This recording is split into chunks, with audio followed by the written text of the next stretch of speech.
And hello guys and welcome back to my YouTube channel mga kapatid. Welcome back sa One Talk PH mga kababayan. Eto na mga kapatid, Pilipinas at Amerika sanib puwersa sa pagsasanay mga kababayan dyan po sa may Nueva Ecija. Grabe to mga kababayan ha. Kasi yung mga armas na kanilang ginagamit dito mga kapatid ay hindi po ito ordinaryong mga missile system mga kababayan. Ito po yung mga top of the line ngayon mga kapatid na mga kagamitang pandigma. Ito na po yung pinagpapraktisan ngayon mga kapatid ng ating mga kasundaluhan. Ibang klase talaga si President Marcos mga kapatid, ano? Busog na busog yung ating mga kasundaluhan. At ito pa mga kababayan, ano? Isang bagay mga kapatid na maganda dito sa nasabing exercise na ito mga kababayan, dahil yung ating mga kasundaluhan mga kapatid ay natututo ng gumamit nitong tinatawag nilang HIMARS mga kababayan na missile system. Biruin nyo mga kababayan, ano? Wala pa tayong ganyang kagamitan mga kapatid, pero yung ating mga kasundaluhan alam na pong gamitin mga kababayan itong tinatawag nilang HIMARS na missile system. Nako, napakalaking advantage ito mga kapatid, ano, para sa ating mga kasundaluhan. Pero bago tayo magpatuloy mga kababayan, inaanyayahan ko po ang lahat na mag-subscribe at paki-like yung ating video para i-share pa ni YouTube sa iba pang hindi pa nakakapanood. So ito mga kapatid, panoorin muna natin ang balitang ito at bigyan po natin ng ating opinion at reaksyon. Muling nagsanay ang mga sundalong Pilipino sa paggamit ng iba't ibang missile system. Kabilang dyan, ang High Mobility Rocket System ng Amerika na kayang tamaan ng target na may layong 10 kilometro. Nakatutok si Chino Gaston. 21 missile ang sunod-sunod na pinakawalan mula sa High Mobility Artillery Rocket System o HIMARS ng US Army bilang bahagi ng Salaknib 2025 exercises sa Palayan, Nueva Ecija. Grabe mga kapatid, ano? Napakatawag nito, napakaswerte talaga ng ating mga kasundaluhan mga kababayan sa ating presidente ngayon. Alam niyo kung bakit mga kapatid? During sa time ni former President Digong mga kababayan, pinagkait po ni Duterte mga kapatid itong mga ganitong exercises mga kababayan sa ating mga kasundaluhan. 6 na taon mga kapatid, walang ganitong exercises ano na binigay si Duterte mga kababayan sa ating mga kasundaluhan. Bakit kamo? Pinalayas niya ang bansang Amerika mga kapatid. No? Pinalayas niya. Yung ating mga kasundaluhan mga kababayan, hindi po naging updated sa mga makabagong taktika mga kapatid sa pagdepensa no sa ating soberanya at sa ating teritoryo. Pati pagdating sa mga armas mga kababayan, yung ating mga kasundaluhan walang kaalam-alam mga kapatid sa mga makabagong kagamitang pandigma.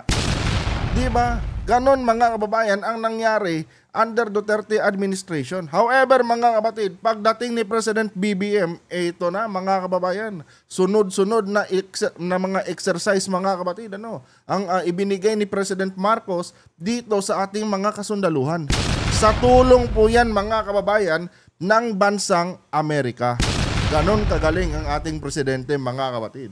Grabe. Tuloy! Ang target, isang bundok na may higit 10 kilometro ang layo. Halos 50 sundalo ng Philippine Army ang nagsilbing forward observers para magbigay ng feedback kung tumama nga ang mga rocket. Delikado din mga kapatid. Delikado din mga kababayan, ano? Paano na lang kung nagkamali ng kalkulasyon mga kapatid yung ating mga kababayan? Magiging kwento na lang din sila doon sa bundok. Paano na lang, ano? Ay nako, tuloy. Higit 1 taon nang nagsasanay ang mga sundalo ng Philippine Army sa paggamit ng HIMARS na itinuturing ng isang modernong sandata na kailangan para itaguyod ang seguridad at soberenya ng bansa. Grabe, ano? Batak na batak yung ating mga sundalo, ano? Sa ilalim ng administrasyon ni PBBM. Ganon mga kababayan, no? Ganon dapat mga kapatid. Hindi yung gagawin mong tambay, ano? Gagawin mong tambay yung ating mga sundalo. Alam niyo mga kababayan, ano? Agree naman ako doon sa sinasabi noon ni former President Duterte mga kapatid na kung sakali mang magkaroon ng encounter ang Pilipinas, no, ang tropa ng Pilipinas at China, talagang kawawa yung ating mga sundalo. Totoo yan mga kababayan. Bakit kamo? Walang practice yung ating mga sundalo mga kabatid. Walang mga ganitong klaseng mga exercises. Talagang matatalo yung ating mga sundalo. Eh ngayon, subukan ng China mga kababayan. Batak na tayo mga kabatid sa mga makabagong kagamitan. 'Di ba? Yung ating mga kasundaluhan, advance na mga kababayan pagdating sa mga ganitong gamit. Wala pa tayong ganitong gamit mga kapatid, gaya ng sabi ko sa inyo, wala pa man tayong ganitong gamit mga kababayan dito sa ating sandatahang lakas. Pero yung ating mga kasundaluhan mga kapatid, alam na alam ng gamitin to. 'Di ba? Kung sakali man dumating ang araw mga kababayan na bumili ang Pilipinas ng ganito ka high-powered na mga armas mga kapatid, hindi na po ito magiging bago pa sa ating mga sundalo. Dahil dito pa lang mga kababayan sa mga ganitong exercise, nasasanay na po sila. Nagiging batak na sila mga kapatid sa paggamit nitong high-powered na missile system na ito ng bansang Amerika. Diba? Napakalaking nabubulol ako. Napakalaking advantage ito mga kababayan para sa ating mga kasundaluhan. Diba mga kapatid? Naging posible lang to under Marcos administration. Under Duterte mga kababayan, wala namang ganito. Diba? Under Marcos administration lang. Worst comes to worst mga kababayan, yung ating mga kasundaluhan, makakapalag na talaga mga kapatid. Kung sakali mang subukan tayong girahin ng bansang China.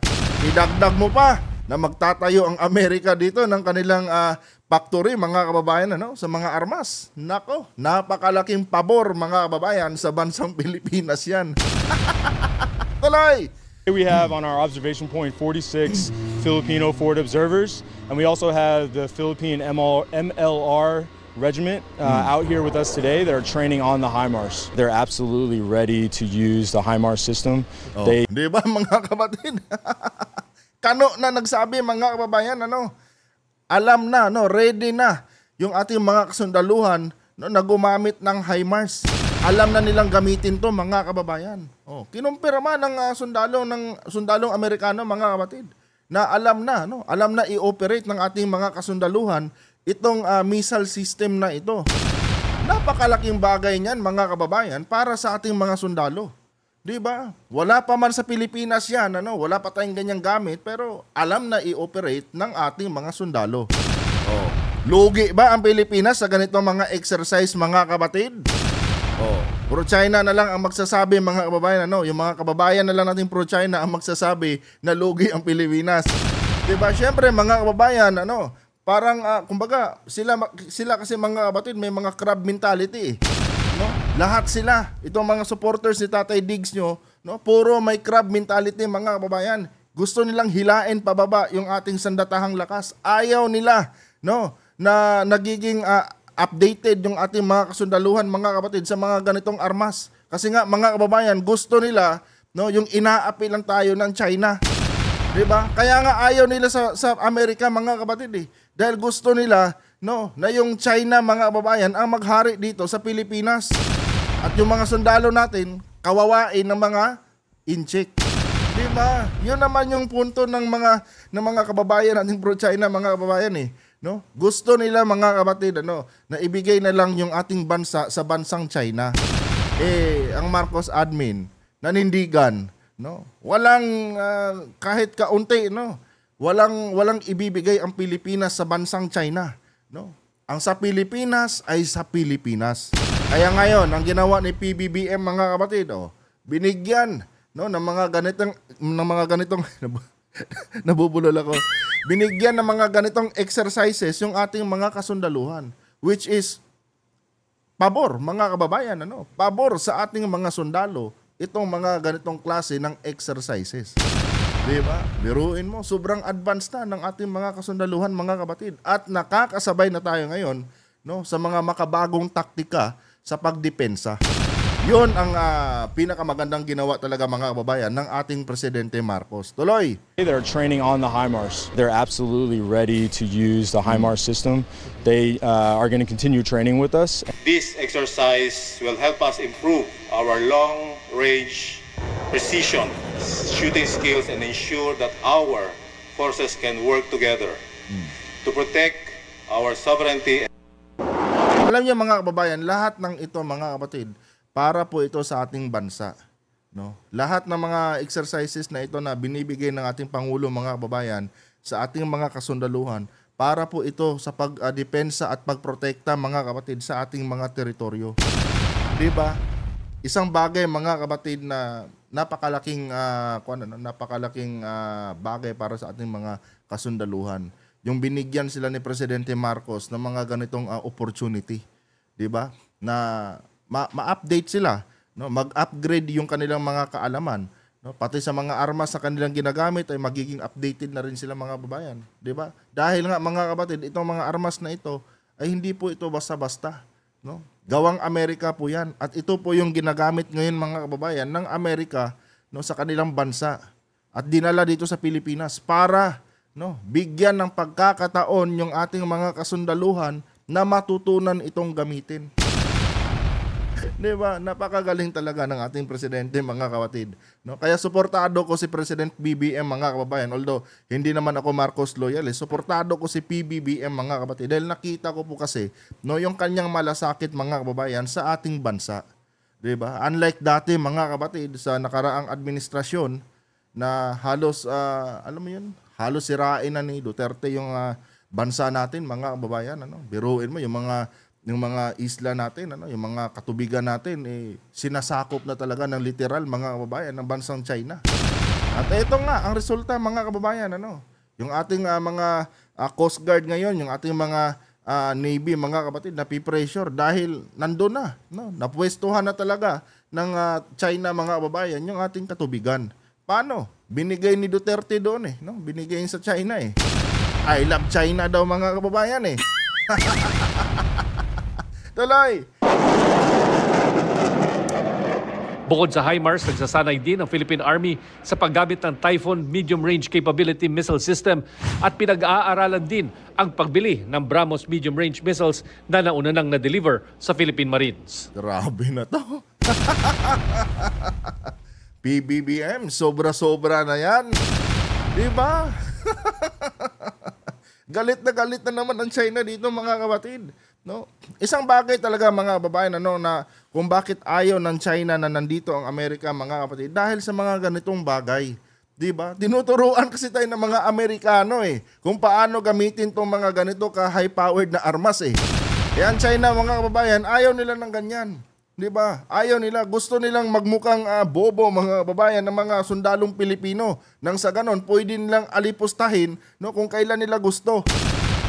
Diba? Kaya galit na galit sila sa Amerika mga kapatid dahil sa mga ganitong bagay na nagiging advance yung military ng bansang Pilipinas. Gusto kasi ng China, sila lang yung advance, Ayaw nilang lumakas yung mga katabing bansa nila para kung sakali mang ibuli nila mga kababayan ay madali lang ibuli, Kasi nga kulang sa kaalaman Diba? Pansinin niyo mga kapatid sa mga bansa dito sa Asia, Pilipinas lang mga kababayan ang may ganitong mga klaseng exercises. 'Di ba? Yung tawag dito, tingnan niyo yung Thailand, Yung Thailand, yung Malaysia, 'di ba? Mga kapatid, wala silang ganyan. Tayo lang mga kababayan ang pinagbibigyan ng bansang Amerika. At ang Pilipinas lang mga kababayan dito sa Asia mga kapatid, kung hindi ako nagkakamali, ang Pilipinas lang mga kababayan ang pinagbigyan ng Amerika na subukan itong kanilang mga high-powered na missile system. In fact mga kababayan, last year inanunsyo po yan na first time lang mga kapatid dalhin ng Amerika itong kanilang high-powered na missile system mga kababayan dito sa Asia, at Pilipinas pa mga kapatid ang pinakauna. Di ba mga kababayan, napakalaking bagay po niyan para sa atin mga kapatid, na mahawakan yung mga ganyan kalakas na mga armas ng Amerika. Tandaan nyo na ang Amerika mga kababayan, isa po yan sa kinikilala sa pinakamalakas na bansa sa buong mundo. Tapos yung gamit nila mga kapatid, yung gamit ng pinakamalakas na bansa nandito sa Pilipinas at libre. Mga kababayan, libreng pinag-aaralan ng ating mga kasundaluhan. Kita nyo yan, mga kapatid? Tuloy! Dalawang battery o grupo ng mga Pilipinong sundalo ang nagsanay na sa paggamit ng HIMARS rocket system ng US Army bilang paghahanda sa panahong handa na ang Philippine Army na bumili ng mga sandata gaya nito para idepensa ang ating bansa. Yan. Para sa GMA Integrated News. Mga kapatid, ibang klase talaga si President Marcos. Anyway guys, hanggang dito na lang itong video na to mga kababayan. Nakakatuwa po talaga yung mga ganitong balita mga kapatid. No? Basta mga ganitong balita talaga, gustong-gusto kong i-vlog mga kababayan. Kasi nga mga kapatid, gusto kong ipakita sa ating mga kababayan na yung ating presidente talagang sinisikap, no? Ginagawa ang lahat ng mga pwede niyang gawin para depensahan yung ating teritoryo. Lahat ng ito mga kababayan na ginagawa ng ating Pangulo para po ito mga kapatid sa pagdepensa sa ating bansa. Wala na pong iba mga kababayan. Para po yan sa pagdepensa sa ating teritoryo. Especially ngayon mga kababayan, na pinagpaplanuhan ng China na agawin. Hindi lang pinagpaplanuhan, sinisimulan na talagang agawin mga kapatid yung ating teritoryo. At later on mga kababayan, yung Palawan, delikado na rin yan dahil target din yan mga kapatid ng bansang China. Buti na lang, yung ating presidente. Magaling po. Hanggang dito na lang mga kapatid. Huwag kalimutang i-like ang ating video para i-share pa ni YouTube sa iba pang hindi pa nakakapanood. Adios.